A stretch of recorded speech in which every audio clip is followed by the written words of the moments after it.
Sounds of the Pussycat Dolls, bringing back some memories here on KHTS FM 98.1 AM 1220, your hometown station. Carl Goldman with you. As you're driving around town, you're going to want to stay with us because we're going to have an amazing hour talking with a number of people who have been victims, and victims probably the best word for that, of the COVID vaccine. Not COVID itself, but the vaccine.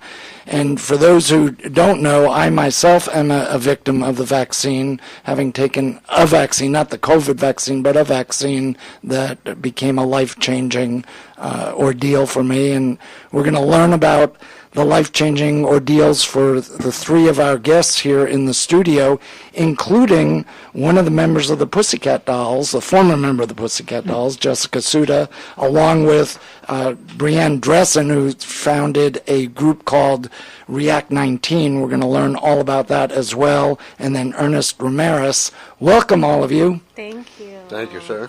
So why don't we start with Brianne, and because each has a very different story, and I think yours is very prominent in terms of what happened to you. Why don't you quickly share your experience with COVID?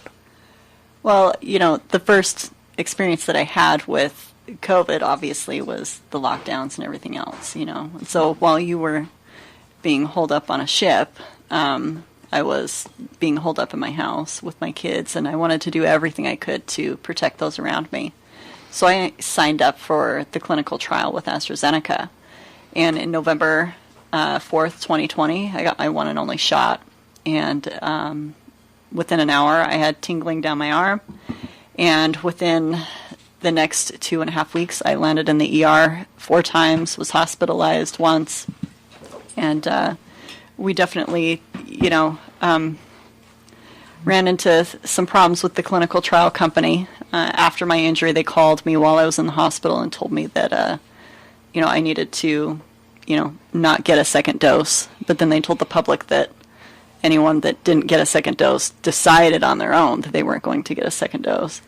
And they also claimed that they followed all adverse events for up to 730 days, but the last I heard from them was day 60.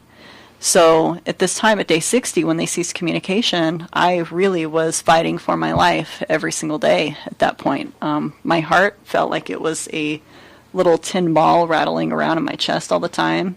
The chest pain and the vibrations, the electrical sensations that I still experience 24/7 to this day, they were so severe that I couldn't think, I couldn't eat, I couldn't sleep.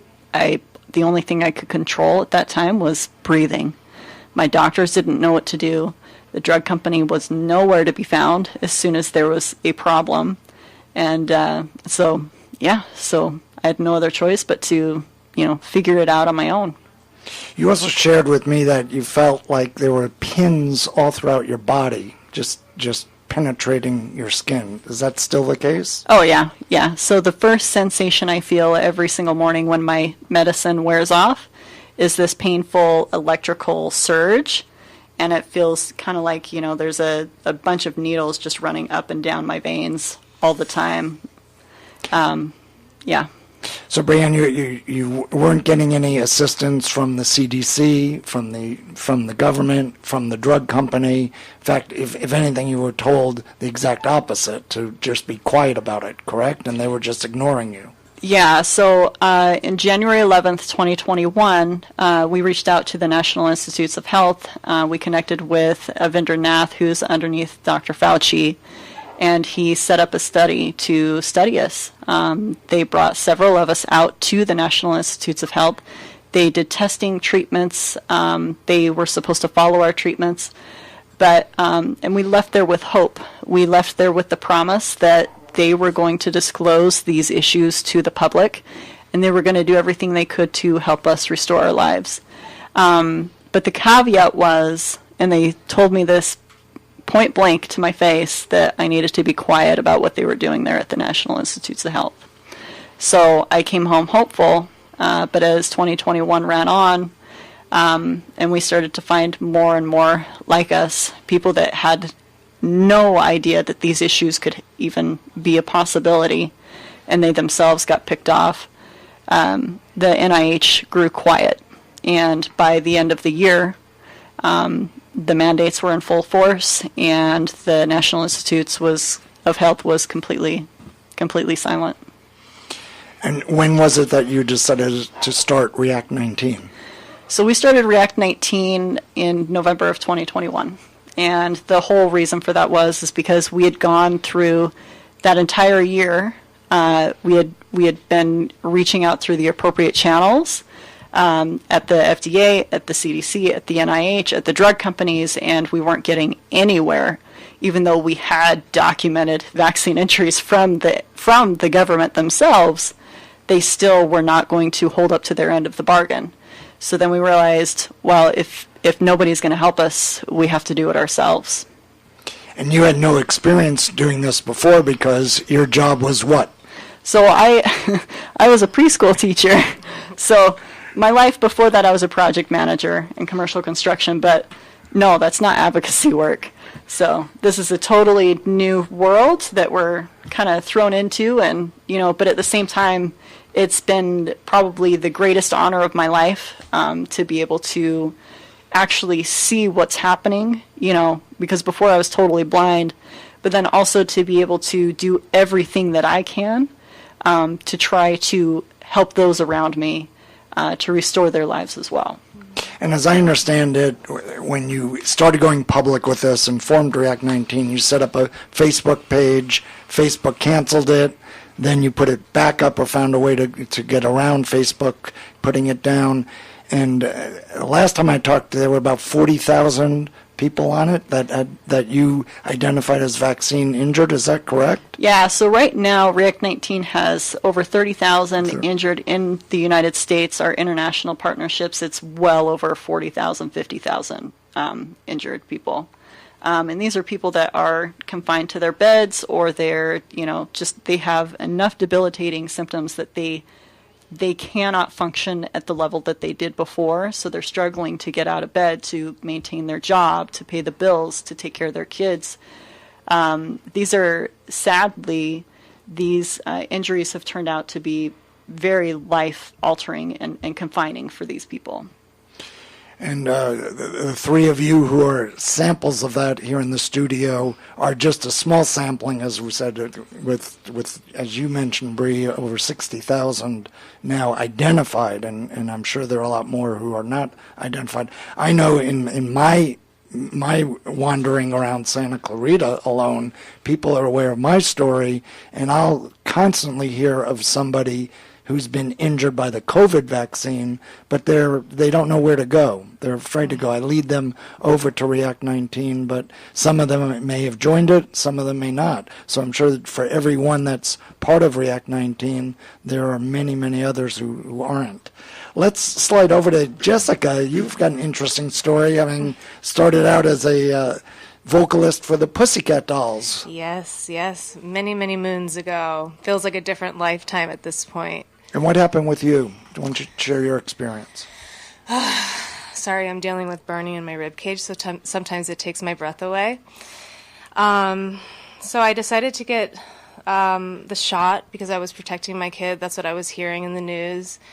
And I regret it every single day. 3 days after I got my first shot.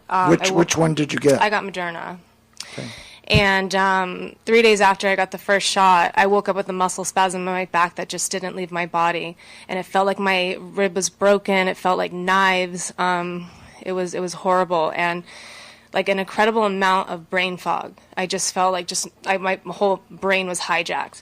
And I was doing everything possible to try to get it out. It wouldn't work. I ended up in the hospital. They did a CAT scan. They did all this blood work, and they said, oh, there's absolutely nothing wrong with you. You must have some sort of kidney infection. Sent me home with antibiotics. Didn't ask if I had the shot before that. And then a week later, that's when I got the second shot, and it completely annihilated me. And life as I knew it is not the same, you know. What made you become an advocate for it? Because there's so many people are silenced in this realm, and there's so many people suffering. I didn't know you were injured before I met you, so I was taken back, and it's devastating to me. we need to help the people that the voices have been silenced, and there's so many of us. You talk about 50,000, my God. I mean, that's one is enough. You know what I mean? I've devoted my life to advocacy because of my friends that I've made and the community that so badly needs us. And if we don't get the help to these people, they're not going to make it. You know, people are taking their lives. It's so unbearable, the pain that she talks about needles. Well, I have burning, and people have burning in their eyes. They have tinnitus. They can't get this. I mean, it is so debilitating, and there's so many stories. And honestly, it feels larger to me. I feel like there's a lot more vaccine injuries, but people don't realize it because in mainstream, hospitals, they just won't recognize it. And we need the care to the people because I think it's just going to progress and get worse, you know. The mainstream media won't recognize it mainstream either. media too, you know. I think what's important is, as I've been on my journey, I find that the important thing right now is to get the word out so people understand, and more importantly, the government and pharmaceuticals understand what they caused, Right. and that it's not just a small 1 in 100,000 people. It's much, much higher than that, and it's changing people's lives. And hopefully that by being public about it, we'll all learn from it so that the next time something happens like this, we treat it very, very differently and handle it very, very differently. Do you find, Jessica, that having been in the public's eye for a long time, because you've come out with this, you're getting a lot of pushback? Oh, completely silenced. My Instagram is shadow banned. You know, all my social media. You know, I'm turning people away from because they want me as like a pussycat doll, and that's not who I am anymore. Like, this is more important to me, and there's urgency in this matter. I wouldn't do it if it wasn't. You know, so yeah, it's an interesting time for me. You know. You're listening to KHTS FM 98.1 AM 1220 and hometownstation.com. Carl Goldman with you, along with three guests who have been injured by the COVID vaccine, each with very, very different stories. We're going to be sharing more of that with them and talking a bit about React 19 as well. Ernest Ramirez is the third guest in the studio. And Ernest, we first met in Washington when Brianne had a group of you coming about 20 and meeting with Senator Ron Johnson at the time, who I think is one of the only politicians who's an advocate for the vaccine injured. But why don't you share your story, Ernest? Yes, sir. I'm a single parent. It was me and my son. COVID hit, and naturally we all got scared. I, for one, believed what they were telling us. I believed all their lies. We stayed indoors. We kept locked up, and if we did go out, we used masks like they told us to, which we all know now that don't work. We sanitized for no reason at all because they told us to, and I got vaccinated first. I took 2 doses of Moderna, and then Pfizer came out and said it was safe for teenagers. And being a single parent, my main concern was my son's health and well-being. So I told him they had said it was safe.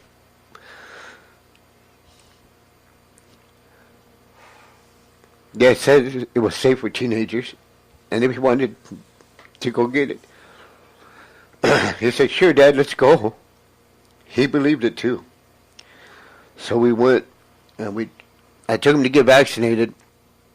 That first vaccine, the Pfizer vaccine, and everything seemed normal. My son played baseball since the age of 7, so he was very active. He always watched what he ate and drank because he loved the sport of baseball so much, he wanted to stay in shape. When COVID hit, he would run 2 laps around our whole subdivision just to be prepared for when the season started again. 5 days later, my neighbor, she's a good Christian woman, and her son was Junior's best friend. She asked me if she could take the boys out to eat and play basketball. And I felt confident that he was safe because he got his first dose. And I said, "Yes, ma'am." She took him to eat. She took him to go to the park, and she had called me hysterically, telling me something was wrong with Junior. And I wouldn't believe it because nothing could happen to my son. Anyway, I raced over there. They had him in the ambulance already. They were working on him. I chased the ambulance to the hospital, and they were still working. I was there watching through the door. I was screaming his name, hoping he would get up. And the doctor walked out, and he just told me, "Your son's dead. You can go home now."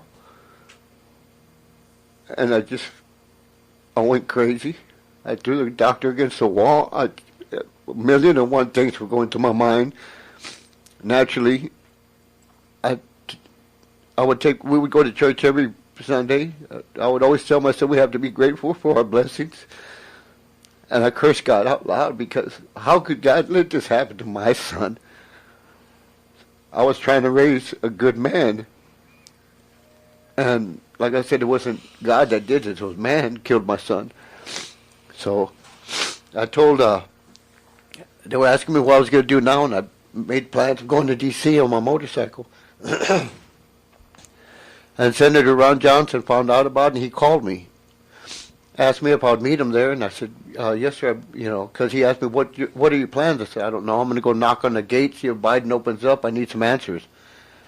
And he wanted to meet me there, and I said, okay, I agreed to it. Somebody was standing up for me, because I thought it was just me and my son, and I thought this man really cares.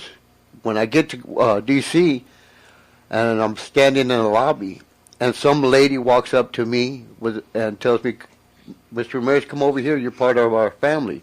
It was Miss Brianne Dressen. That's where I met Brianna. I met little Maddie, Steph, Dr. Joe Walskog, and then I realized we're not the only ones. There's more than just me and my son. So that's what got me into this. I figured, I'm not just fighting for my son now. I'm fighting for all my vaccine injured.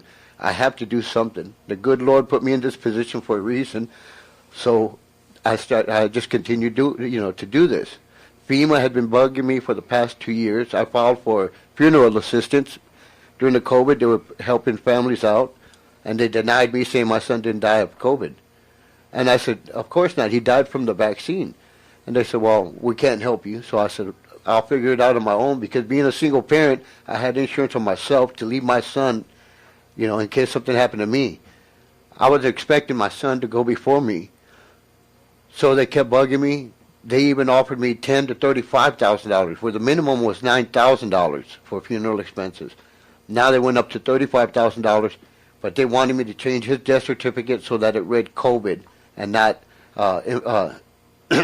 inflammation of the heart or myocarditis. And I said, no, I wouldn't disrespect my son in that way, and I would not falsify documents for financial gain. And I asked him several times to leave me alone. And so I just started continuing this fight. And since then, I've been so close to Brianne Dressen, Dr. Joel Walskog, React 19. I mean, unfortunately, I have met thousands and thousands of vaccine injured. My phone is constantly ringing all times of day and night from all over the world, not just here in the U.S. I get phone calls, emails, text messages asking for help. And the thing is, like I've told Bree, I mean, what can we do? We're just average people trying to help, but we can't change laws. We don't have the finances to actually help all our injured. We're trying to raise money, and React 19, that's what we do. We raise money to help individuals, but there's never enough money coming in. I mean, money will never bring my son back. But like I've always said, I would love to see little Maddie Gary walking and dancing. She's just a baby still. She has her whole life to turn to. And that a wheelchair is not a way to, raise yourself.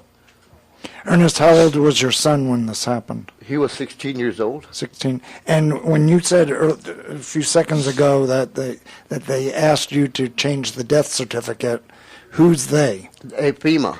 FEMA wanted. FEMA's the one that asked me to change, and they bugged me constantly every month for 2 years. And I was asked to record the calls every time they call me, and I tried that. once, and it went to, when I went to review the recording, all you could hear was a click and 13 minutes of dead air. So I was told that they were preventing me from recording the conversation. So like I said, I mean, they're not going to stop me. I've had places raided that where I was supposed to be at, but I backed out at the last minute. The place was raided by police. I've had planes stopped before takeoff, and they would come on the plane and come straight to me and ask me my name, and they'd yell out on the radio, "Ernest Ramirez is on the plane." You know, just weird situations like that. I guess they were trying to scare me, which they're not. I have no fear. I don't care what they try to do, or if, you know, anything they want to do, they're more than welcome. I've invited them to my house. I dare them to come to my house. I've called Biden out, Fauci, FDA, CDC, NIH. I've called them all. If you want to, you know, come to me and speak to me face to face, you're more than welcome to. I don't, you know, I have to do something. We can't stop there because too many people are being affected, and they're still pushing it. And Brianne, React 19 is doing something because I know you're doing a lawsuit right now, right? Or you're part of a lawsuit. Yeah, so and Ernest Ramirez is actually one of my fellow plaintiffs in that lawsuit. Oh. And so we are suing President Biden. We are suing the White House Communications Director, the CDC, the U.S. Surgeon General. We're also suing Stanford for the grand sum of $1. But the goal of the suit is to protect every American's constitutional rights to free speech and freedom to assemble. Every single one of us here that have been injured have been heavily censored and silenced on social media, and it's been one of the greatest atrocities that I have seen happen in my lifetime, especially on American soil.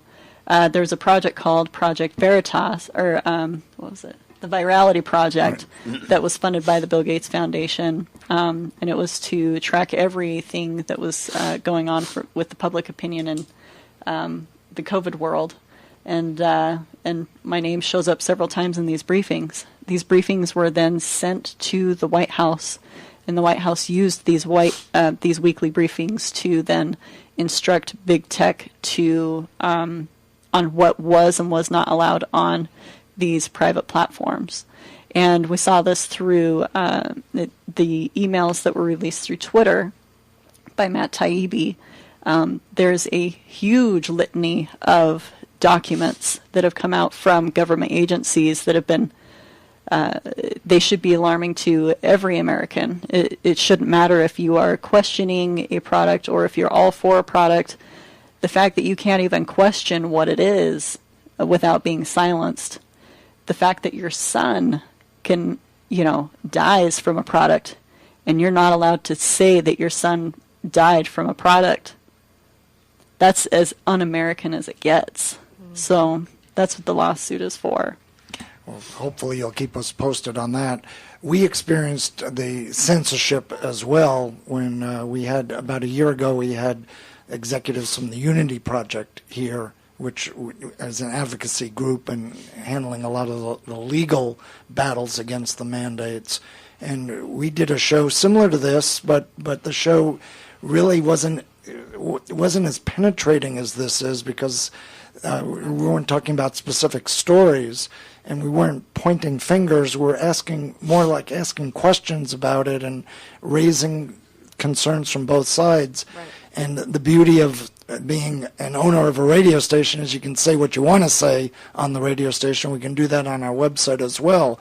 But we posted the interview on YouTube, and sure enough, not only was it pulled down, but we were threatened on YouTube saying that if we did that again, we would lose our entire channel, which was our monetized channel at the time. So it'll be very interesting to see what happens with YouTube in this particular show. Yeah.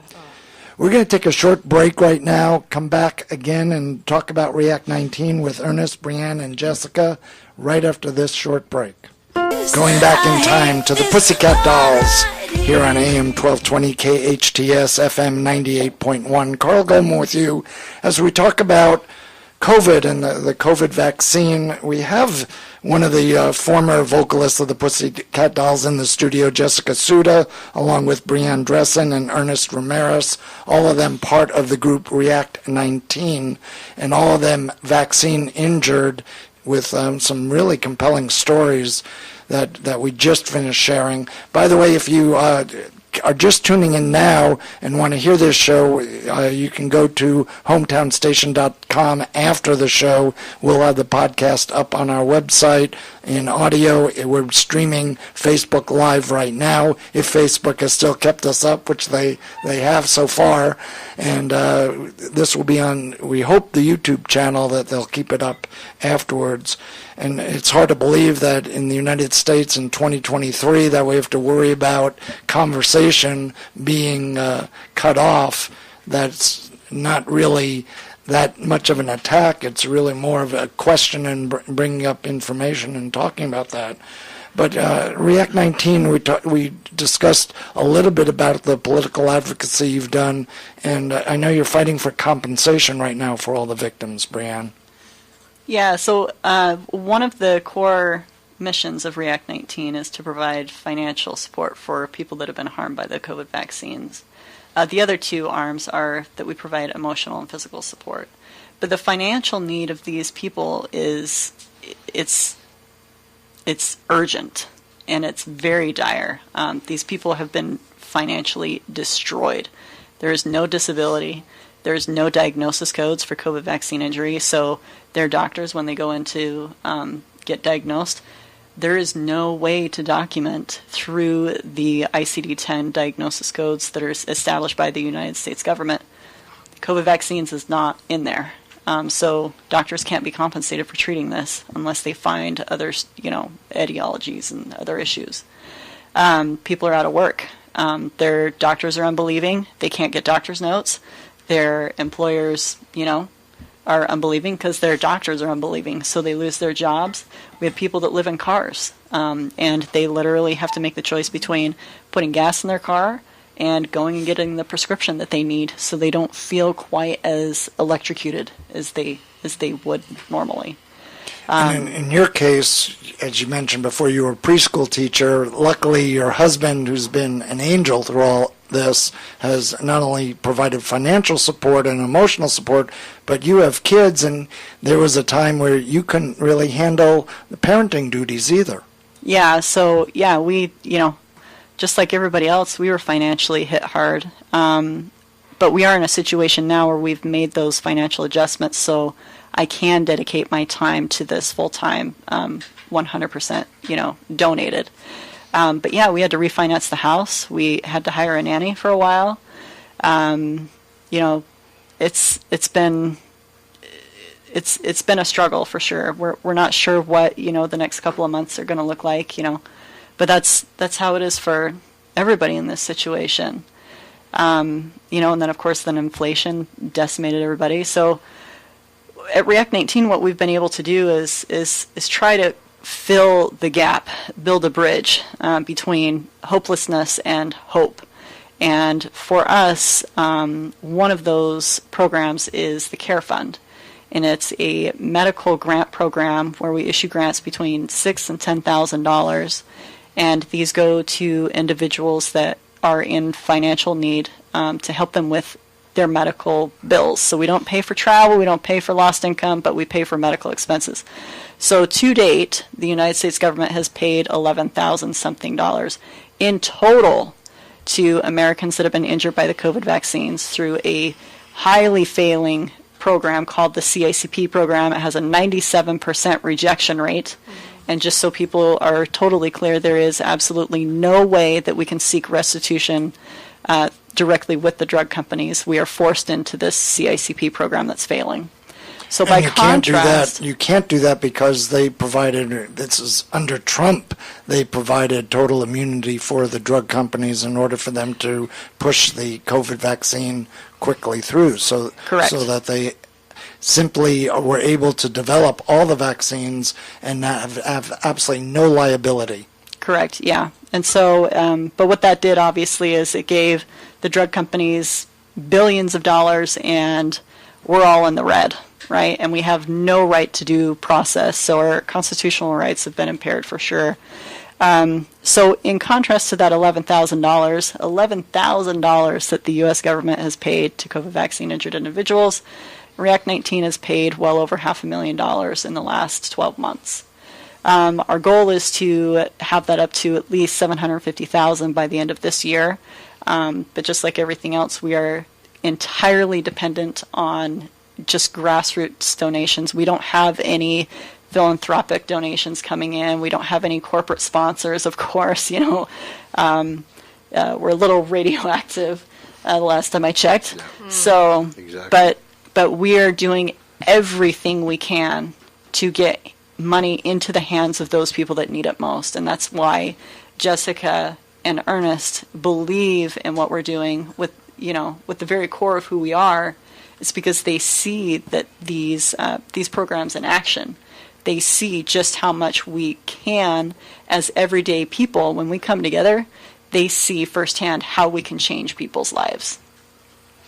And another way, well, first of all, I want to give a plug right now. So it's react19.org, and the texting is text REACT to 50155, 50155 for more information. But react19.org will give you a lot of information. And as you're listening out there, you know somebody who's been injured by the vaccine. I know you know that. So the first step would be to go to react19.org and share that with them so that they don't feel totally isolated. We heard a few minutes ago Ernest talk about how when his son died from the vaccine, he felt totally isolated with it. And I know there's nothing better, nothing more healing than knowing that you're not alone and not sitting there on an island, correct? Exactly, sir. When this happened and I started speaking out, I would go into every event, every rally, everywhere I was invited to go, I was there. Brianne 19 helped me a lot of times to get there. And the thing is, I lost all my friends. I used to have a lot of friends, that knew me and my son because we would do benefits for cancer patients. My son would help. And then for these same people to turn around and raise money to help me bury my son. I mean, so my son, he had a heart of gold. He was such a wonderful person. He would do anything for anyone. He was always helpful. And I know now that, like I said, I lost all my friends here with React 19, Jessica, Breed. I always call them my sisters. I say, these are my little sisters.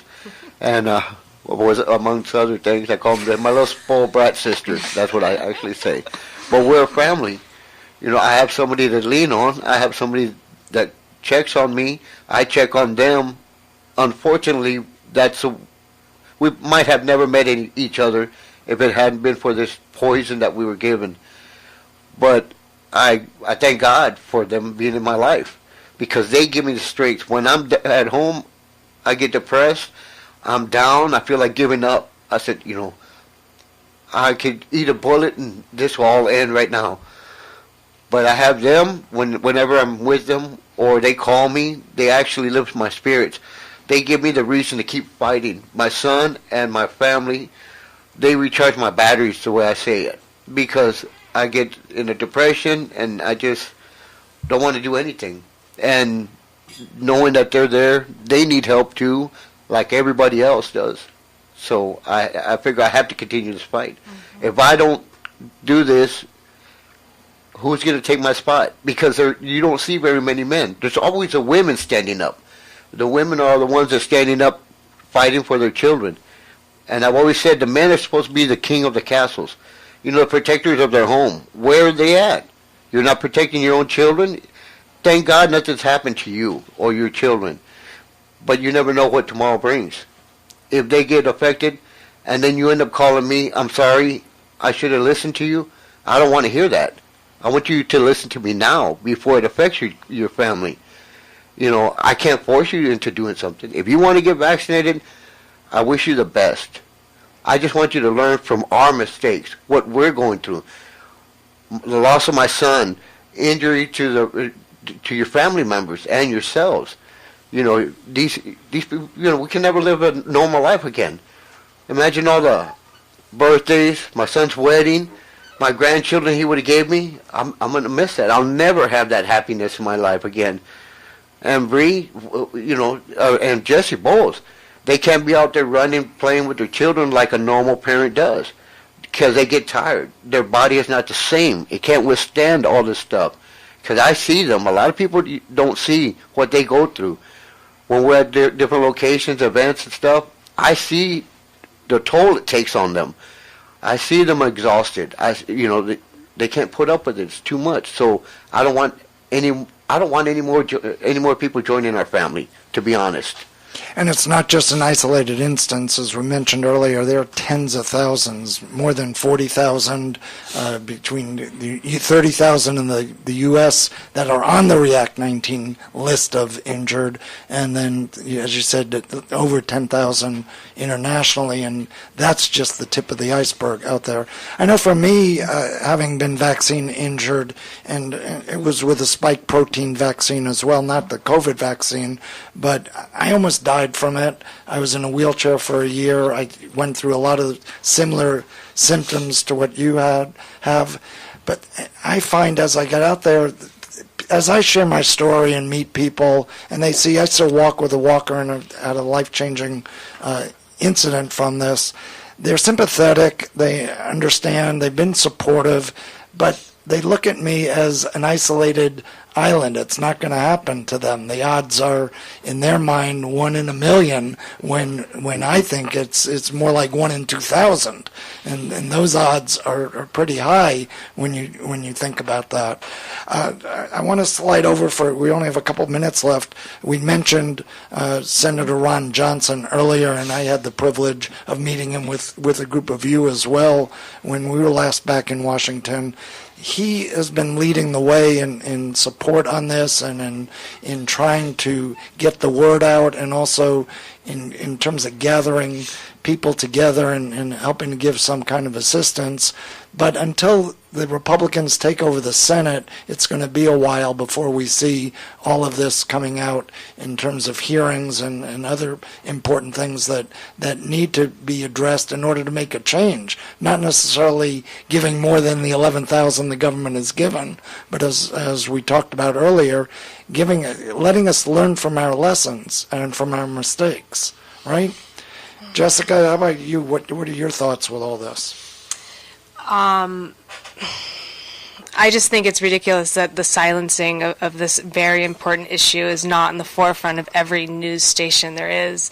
And I think there's been a lot of deaths where people can't speak up about this. You know, I think that this is a really crucial time to really lean in and see why isn't like KTLA covering vaccine injuries? It's that there's that many, but they're just silenced. I can't imagine being like a news reporter and wanting to keep my job knowing all this. It would be insanity to me. So I just read an article this morning that the pharmaceutical industry has increased their budget in the media in the United States by 57% since COVID. Wow. So that may explain a little bit about why some of the media is resisting that.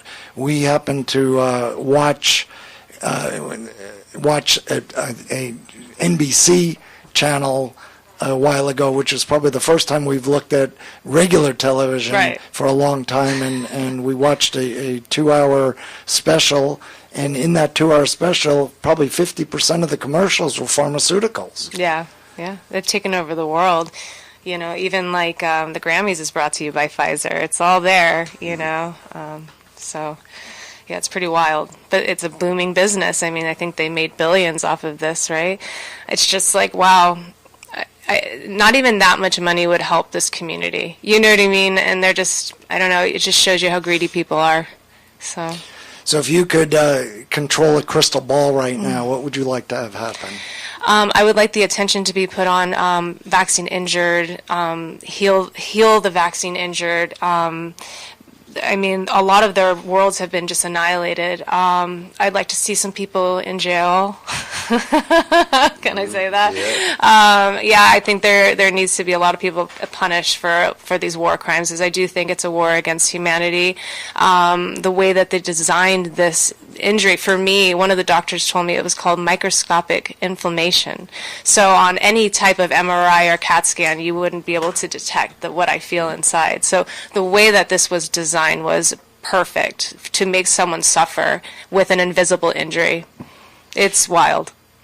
And you talk about the brain fog that now we all know is part of not only the vaccine but part of COVID as well. But I was there was a period of time during my early healing process where I was going through months of brain fog. Yeah. But back in those days, they thought it was, and said it was all psychological. Yep. So even though there were dozens and dozens of people that were going through similar experiences, Right. we were being canceled out. 100%. I can't imagine having an injury before, because it was a little more rare, but it's very real, back when that happened. So I can't imagine how isolating that was for you,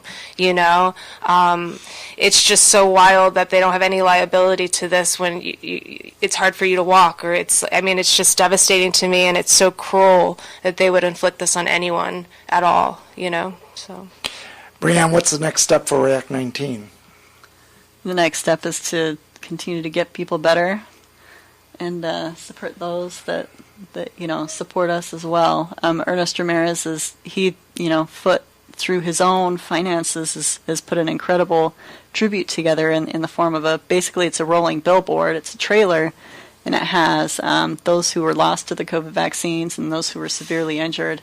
And it's kind of this, reminder to all of us what has happened, so the world cannot forget about us. And if you visit his website at juniorsguardianvoice.com, JRS. Yeah, JRS, guardianvoice.com. Okay.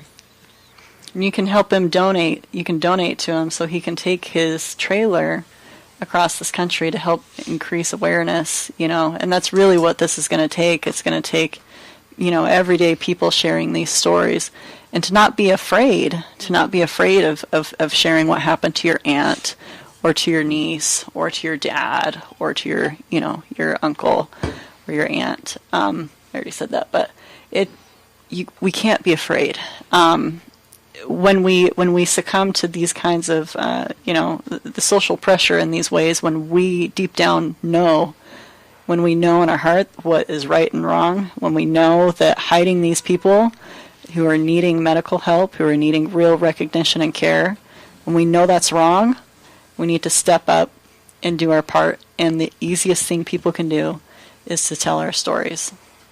I just finished reading a book that talks about the deaths of people from COVID vaccines over the course of time that were young people, like your son.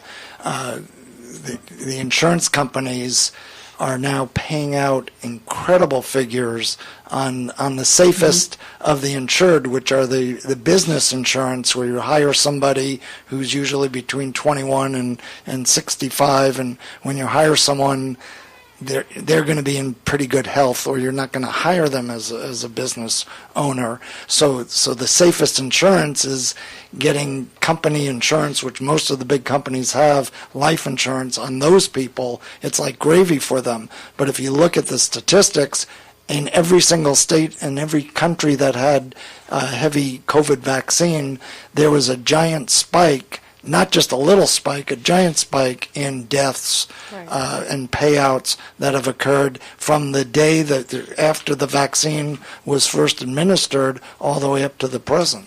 Yeah. Mm-hmm. Pretty sobering. But again, making sure that statistic and that information gets spread through all of the media and through the hearings. Hopefully, Ron Johnson will be doing that coming up. The rate of incidence, it's jumped, right? It went from the previous vaccines to 2.5 in every 100,000 to now. Joe Freeman And Peter Doshi released a study on the clinical trial reports and showed that serious adverse events happen in 1 in 800.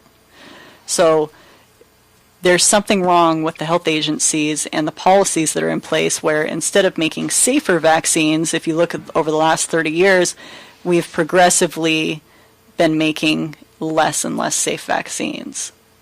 And it's 1 in 800. I was using the number 1 in 2,000, which is in my head, but 1 in 800 is even a lot worse than that. Right. And again, we're not saying don't take the vaccine. Even Ernest, you said that a few minutes ago. It's not a question of not taking the vaccine. It's a question of being transparent about weighing the pluses or the minuses of taking the vaccine. So if you're going in for the shingles vaccine or the COVID vaccine, it's important to really know what the statistics are, and if it's 1 in 2,000 or 1 in 800, and you know that there's a whole group of them, you can sit there as an individual and weigh the advantages or the disadvantages of taking the vaccine. But the doctors don't communicate that, the media doesn't communicate that, and the government certainly doesn't communicate that. Yeah.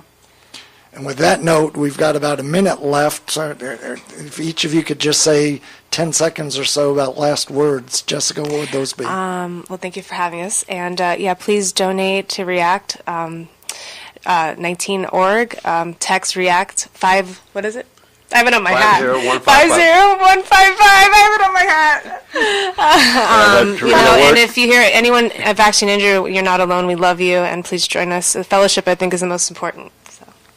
Well, Bree and Ernest, I know we're out of time, but I thank you both for joining us. Jessica, you too as well. Thank you so much for joining us, and we'll have to do this again and follow up on it. But please go, if you know of anyone that has vaccine injuries, go to react19.org, the number 19, react, the number 19.org. Learn more about it. Plug them in, get them connected. And Carl Goldman with you here on KHTS FM 98.1 AM 1220.